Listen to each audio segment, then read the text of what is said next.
اهلا بكم حبايبي يا احلى متابعين في الدنيا، يا رب تكونوا بخير. يوم جديد ووصفة جديدة يا رب تعجبكم. النهاردة هنعمل مع بعض برجر بنص كيلو مفروم. هنعمله في البيت بطريقة نظيفة، مش هستعمل لا فول صويا ولا اي حاجة من بره، هي لحمة صافية. وتعالوا مع بعض نشوف هنعمل ايه.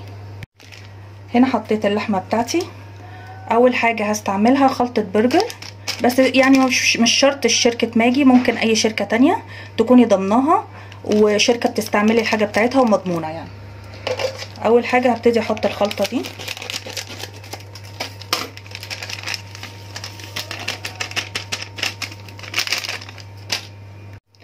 هبتدي بعد كده احط بيضة اهي، شوية ملح وفلفل صغيرة، لان التوابل في التتبيله اللي في الخلطه اللي انا حطيتها فيها كل التوابل تقريبا.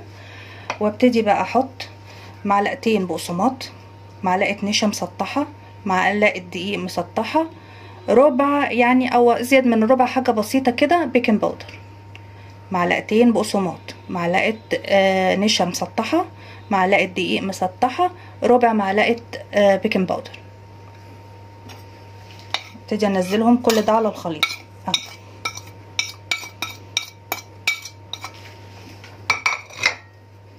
معلقه صويا صوص، كل ده على بعضه يا جماعه اهي، معلقه واحده. هبتدي احط كل ده على بعضه. هحط عندي نص معلقه كاتشب، حاجه كده، حاجه بسيطه. وهحط رشه بصل باودر، والطريقه دي انا معتمداها من سنين فما تقلقوش منها، بس كده اهي. هعجنها عجنه كويسه وارجع لكم. هنا بعد ما عجنتها خلاص كده عجنه كويسه زي ما انتم شايفين اهي، بقت بالشكل ده اهي تمام. بس هحتاج ان انا اعملها في الكبه تاني برضو علشان الخليط كله يمتزج مع بعضه والانسجه تتفتح. هبتدي احطها في الكبه وهوريكم برضو الفرق بين اللي اتحطت واللي ما اتحطتش. هشغل بس الكبه وارجع لكم تاني. بشتغل فيها في الكبه لغايه ما كلها بتاخد اتجاه واحد وتبقى كلها اتكتلت في حته واحده، يبقى هي كده خلاص. انا كده اوقف عليها لان هي كده خلاص، هي كده خلاص خدت الشكل اللي انا عايزاه اهي. كده الفرق حبايبي واضح اهو بين اللي اتعملت في الكبه اهي واللي لسه ما اتعملتش اهو. الفرق عندكم اهو باين جدا، هي دي امتزجت قوي ودي لا. ده الشكل النهائي حبايبي بعد ما خلصناها وعملناها كلها في الكبه. طبعا التوابل ريحتها حلوه جدا اللي احنا حطيناها، واحلى كتير وانضف كتير من شغل المصانع اللي احنا مش عارفين هي معموله ازاي. فاهو هنبتدي بقى نحطها في التلاجة تسقع بس شويه عشان نبتدي نشكلها. وهنا عندي اللحمه بعد ما طلعتها من التلاجة، هنشوف بقى ازاي هنشكلها في مكبس البرجر ده بطريقه سهله وبسيطه وما يلزقش مني ولا يحصل له اي حاجه ويبقى شبه برضو بتاع بره. تعالوا نشوف مع بعض هنعمل ايه. هجيب كيس انا قطعاه بالمنظر ده، تاخدي الحته اللي انت عايزاها، بس في الاول يكون عندي طبق كده صغير فيه ميه من الحنفيه. اجيبه ابتدي امسكها كده الحجم اللي يعجبك،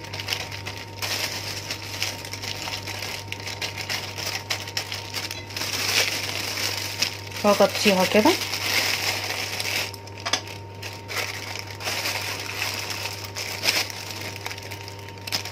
ابتدي استعمل المكبس كده ادوس جامد.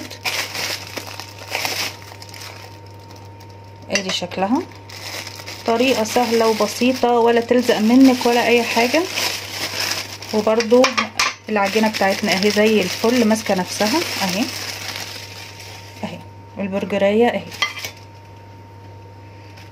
هبتدي احطها كده في صينية برضو مفروشة بالبلاستيك. هخلص اول صف واقول لكم برضو هنلمها ازاي وبعد كده هنشيلها في الفريزر.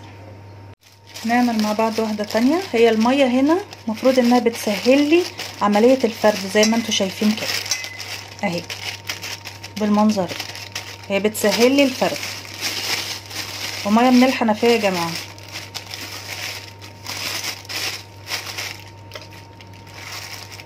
هبتدي ادوس جامد كده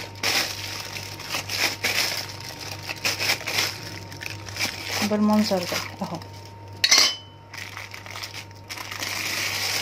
لو في حتة عندك كده زيادة بتعمليها كده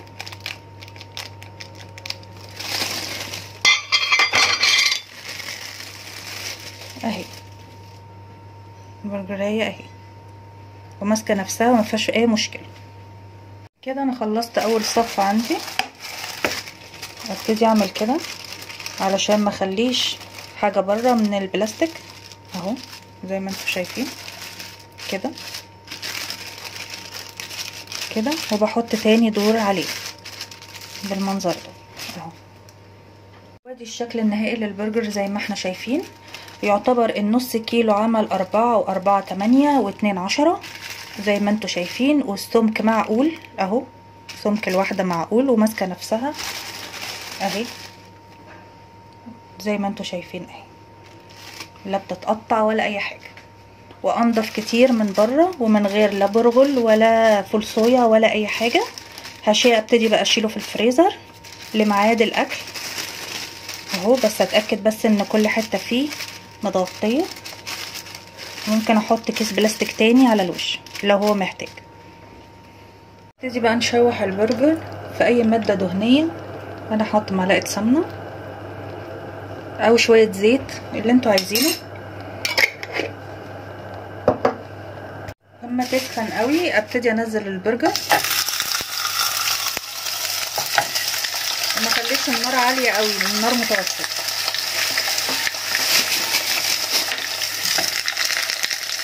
ده شكل البرجر النهائي بتاعنا بعد ما خلصناه زي ما انتوا شايفين. انا ما بزودش لونه في القلية عن كده علشان يفضل برضو طري من جوه، وهوريه لكم من جوه. بصوا هو طري ازاي اهو، وجوسي ومحتفظ بالسوائل بتاعته اهي زي ما انتوا شايفين. يا رب يكون الفيديو عجبكم، واشوفكم في فيديو جديد.